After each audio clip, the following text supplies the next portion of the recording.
Muchas gracias a todos, muchas gracias por la posibilidad que nos abre este foro para presentar nuestras investigaciones y compartir y debatir metodologías, sobre todo.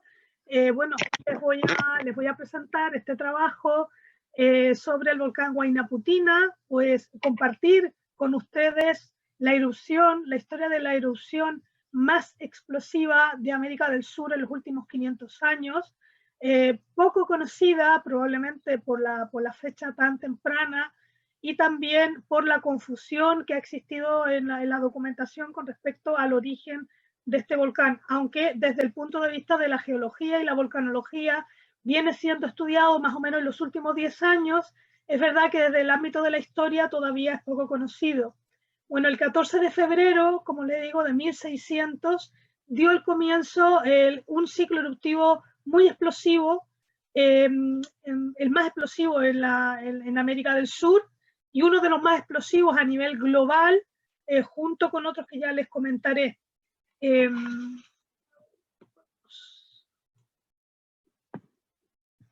Para que avance, ¿cómo lo hago? Ahí, vale. Sí, para que es nos, como, ya, es como presentación PowerPoint, lo mismo. Lo que tú haces en la pantalla lo vamos a ver nosotros en nuestra pantalla, ni más ni menos. Perfecto. Bueno, para ubicarnos, el volcán Huayna Puttina está a 70 kilómetros al oeste de Arequipa.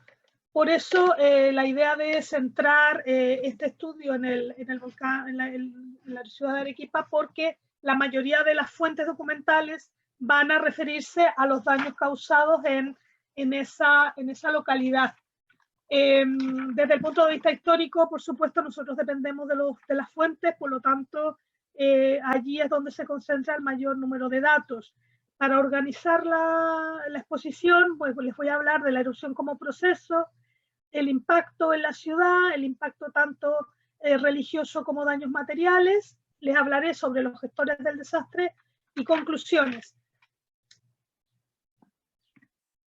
Bueno, sabemos que las erupciones volcánicas son una constante en la cordillera andina, sobre todo por la condición geodinámica que facilita, ¿no?, el toque de la placa de Nazca con la placa sudamericana, que explica la alta concentración de terremotos, algunos con generación de tsunami y, por supuesto, la actividad volcánica en la cordillera. Por lo tanto, estamos ante un hecho que no es casual y no es poco frecuente. Aquí tenemos la concentración de terremotos en toda la zona de la costa de lo que hoy es Perú. La zona de alineación de volcanes, que también tenemos muchos asociados a este proceso de subducción. Por lo tanto, vuelvo a insistir, pues va a haber una gran experiencia en este tipo de fenómenos. Como materiales emitidos en una erupción, pues podemos esperar pues gases, ¿vale? Y piroclastos, que es el material sólido en tamaño bomba, lapillo y ceniza, y si es fluido, pues las lavas, que pueden ser de bloque, almohadilladas o cordadas. Los tipos de columnas eruptivas nos van a indicar también el tipo de erupción. En el caso del volcán Huayna Puttina fue definido como un volcán, una erupción de tipo pliniano, y ahora lo correlacionaremos con el índice de explosividad volcánica, que es el índice que crearon pues unos investigadores en el año 82, es una escala semi-cuantitativa.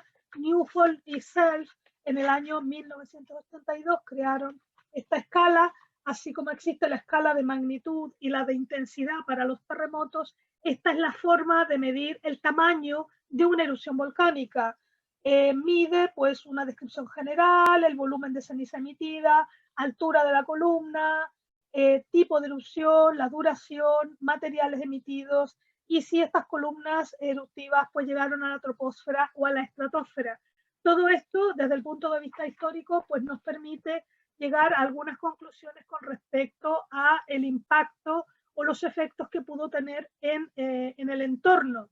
Por eso es importante que uno cuando desde la historia aborda estas temáticas volcánicas también tenga unos conocimientos pues básicos de lo que es una erupción, porque si no, no va a poder discriminar en la documentación qué es lo que se está diciendo realmente.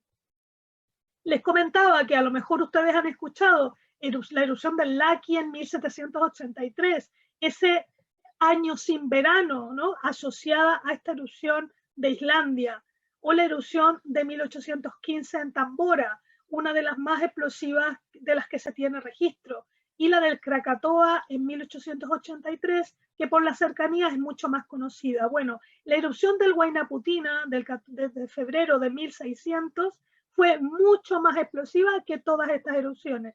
Sin embargo, yo creo que muchos de ustedes ni siquiera habían escuchado hablar alguna vez del volcán Huayna Putina. Estos son erupciones que además están asociados a un cambio climático global porque sus materiales particulados son emitidos a la estratosfera y por lo tanto estos materiales quedan durante mucho tiempo dando vueltas en torno al planeta, generando una bajada generalizada de las temperaturas. Esta erupción ha sido estudiada desde el punto de vista de la geología porque las cenizas, las pomes del volcán Huayna Putina han sido encontrados en la península ibérica, en Francia, en Rusia, en Corea y en China también, asociados a hambrunas vinculadas, ¿no?, a estas bajadas de las temperaturas. O sea que estamos ante un episodio realmente de impacto global. Imagínense cómo habrá sido entonces a nivel local. Aquí tenemos una imagen de lo que sería el valle de Arequipa, donde tenemos atrás al volcán de Arequipa, que no es el Huayna Putina, y en un primer momento se confundió porque había tanta ceniza en suspensión que los arequipeños no sabían de dónde venía ese material, ¿no?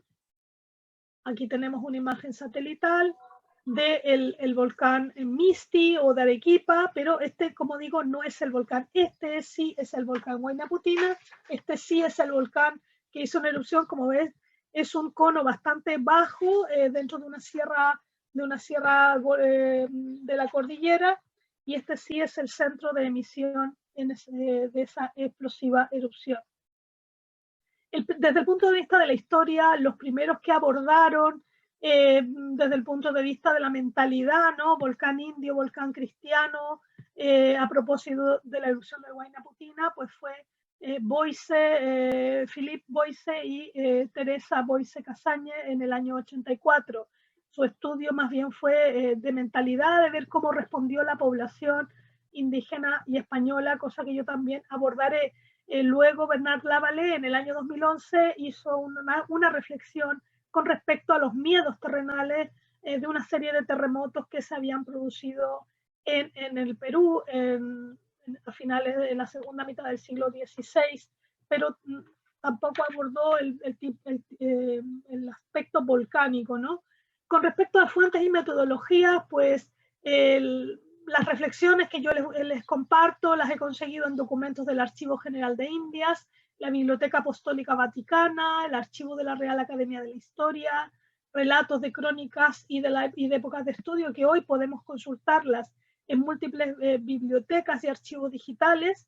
En su día pues fui presencialmente a verlos, visitas pastorales, archivo de los jesuitas como las cartas sanas, la Monumenta Peruana del Perú, una gran fuente de documentación para esta erupción, y también cartografía histórica que ayuda en el tema de la toponimia y aclarar, por supuesto, los errores que se cometen en la época con respecto a la identificación del centro de emisión.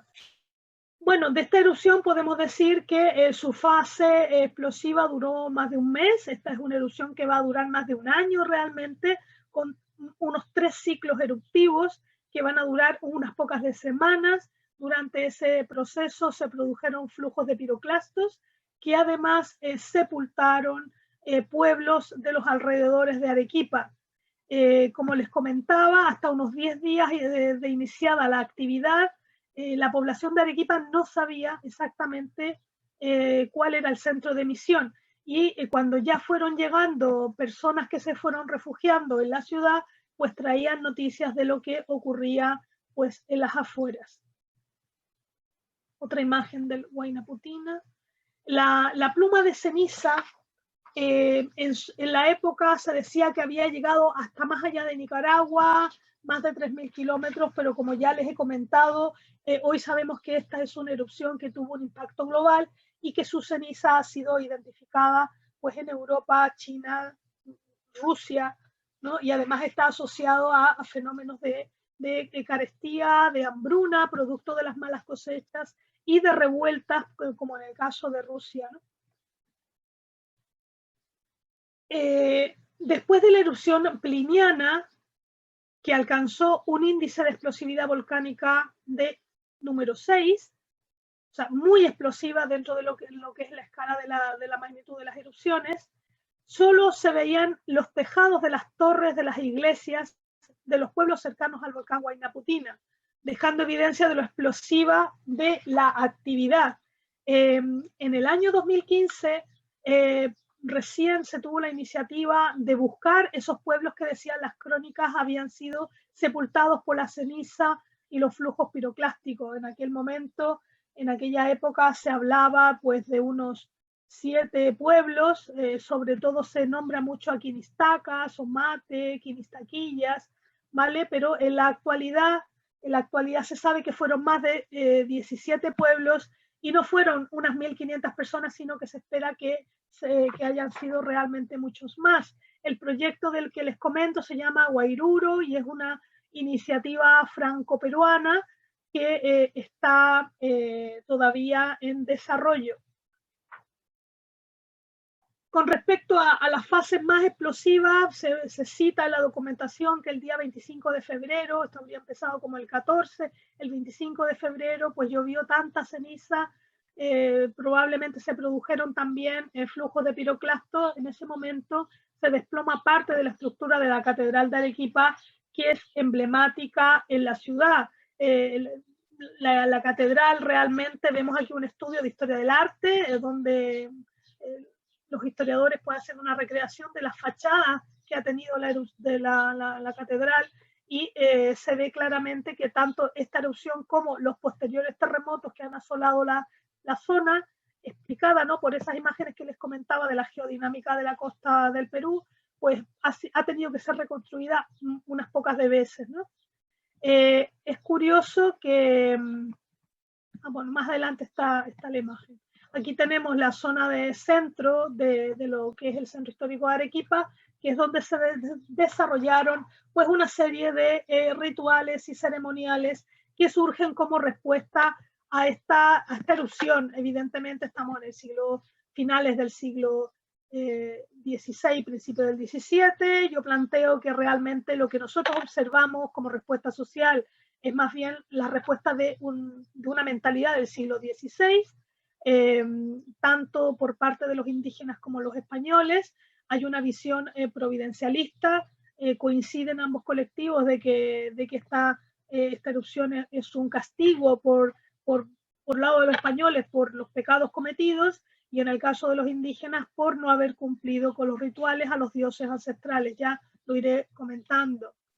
¿Qué rituales se registran durante este año de ciclos eruptivos? Pues confesiones públicas, misas, tanto cantadas como de acción de gracias, también procesiones rogativas, letanías, sermones, procesiones de sangre, novenas, sobre todo a las advocaciones de Santa Marta y la Virgen de la Consolación. La idea era pues repetir todos los rituales que se hicieran en Semana Santa porque como era una situación crítica, pues había que implorar al Altísimo que volviera todo a la normalidad. ¿Dónde se desarrollaban todos estos acontecimientos? Pues en la Plaza Mayor. A diferencia de Europa, en América casi todas los rituales religiosos, todas las actividades que se hacían tras los desastres eran en la Plaza Mayor, porque el campo no era considerado un lugar adecuado, ¿no?, para refugiarse después de un desastre. Con respecto a la fachada de la iglesia mayor, pues aquí es muy emblemático, ¿no? La única, le llamo yo, la fotografía, ¿no?, de la erupción del Huayna Putina, reseñada en Huamampoma de Ayala, una crónica que, como saben ustedes, fue un manuscrito de 1615, lo encontramos íntegramente en internet en el sitio de Huamán, en el folio 1053 encontramos entonces una vista, ¿no?, un perfil de lo que era la catedral, y por supuesto aquí una representación de esas rogativas y de esos rituales y de esos exorcismos que se hicieron en aquella época para poder terminar con esta erupción. Como ven ahí se describe, ¿no?, todas las llamas, toda la ceniza que abrazó a la ciudad durante semanas.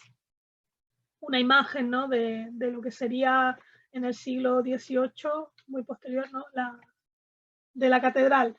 Con respecto a los rituales, pues me quiero referir en forma particular a los exorcismos que se hacían en aquella época, también a los fenómenos naturales, especialmente como un ritual copiado de Europa, vinculado a las nubes. Esa es la hipótesis que yo tengo, hipótesis porque se plantea el exorcismo a la nube de tormenta, a la nube de langosta y también a la columna eruptiva de las erupciones. En el caso del volcán Huayna Putina se hicieron al menos 6 exorcismos durante todo este año. ¿Qué se utilizaban para estos exorcismos? Bueno, la idea del exorcismo es expulsar al demonio.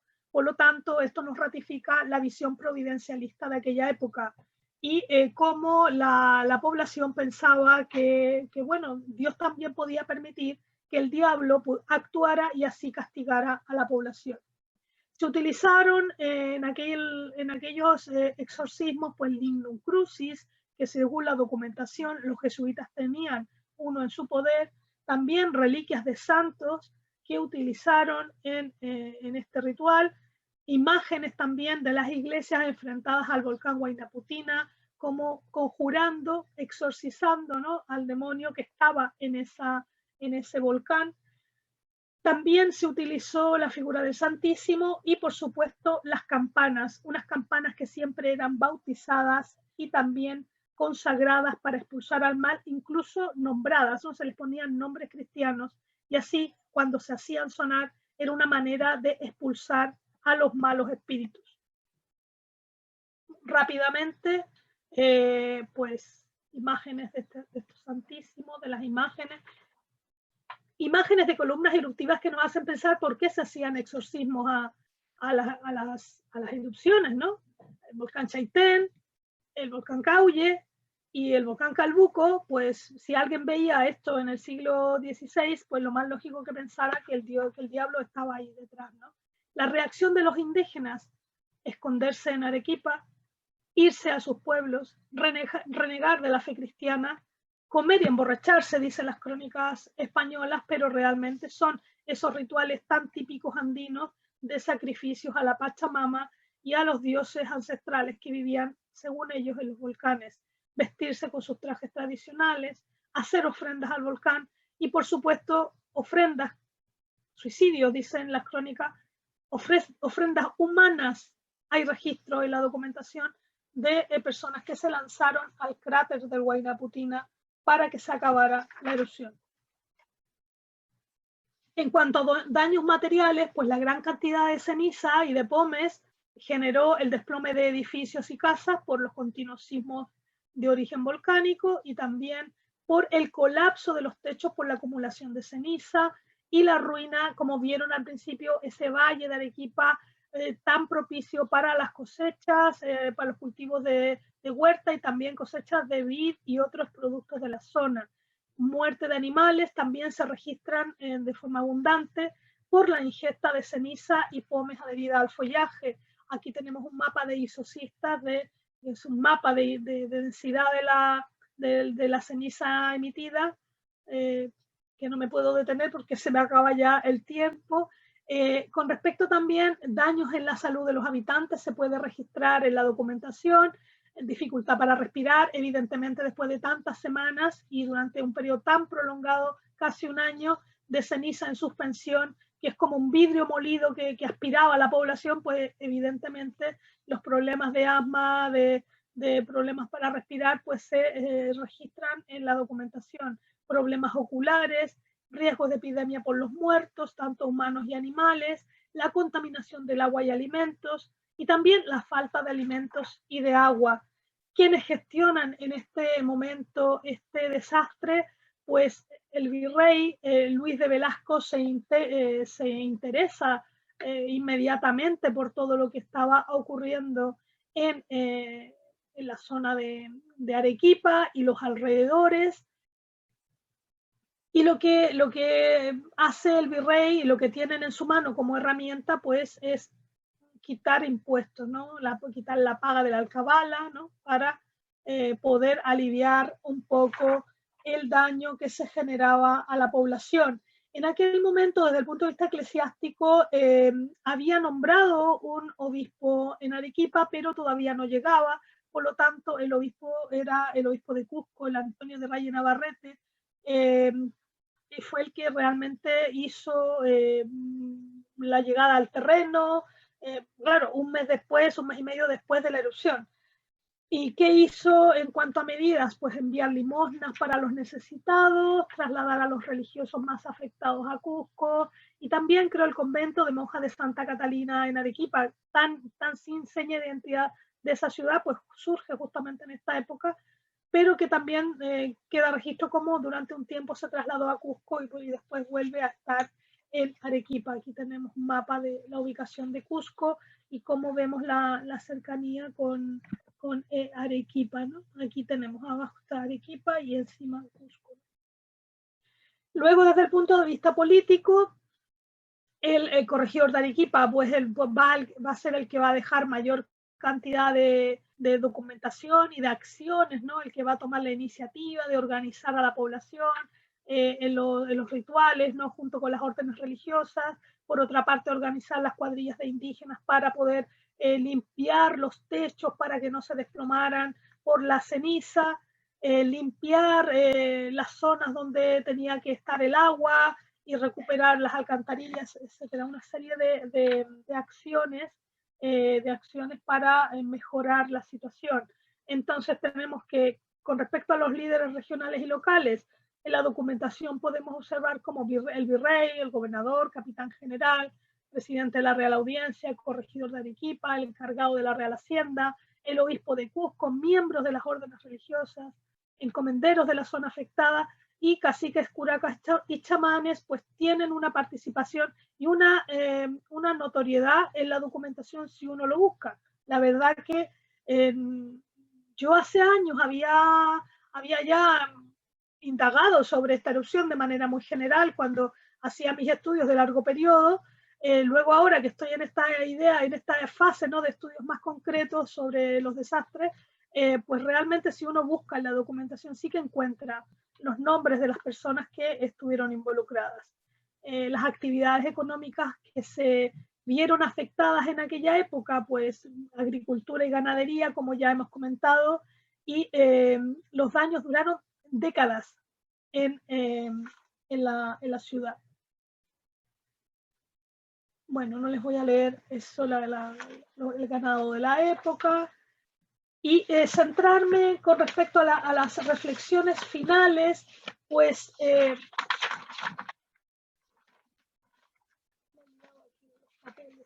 bueno, estamos ante, como les comentaba, ante una de las erupciones pues más explosivas de América del Sur, la más explosiva de América del Sur en los últimos 500 años.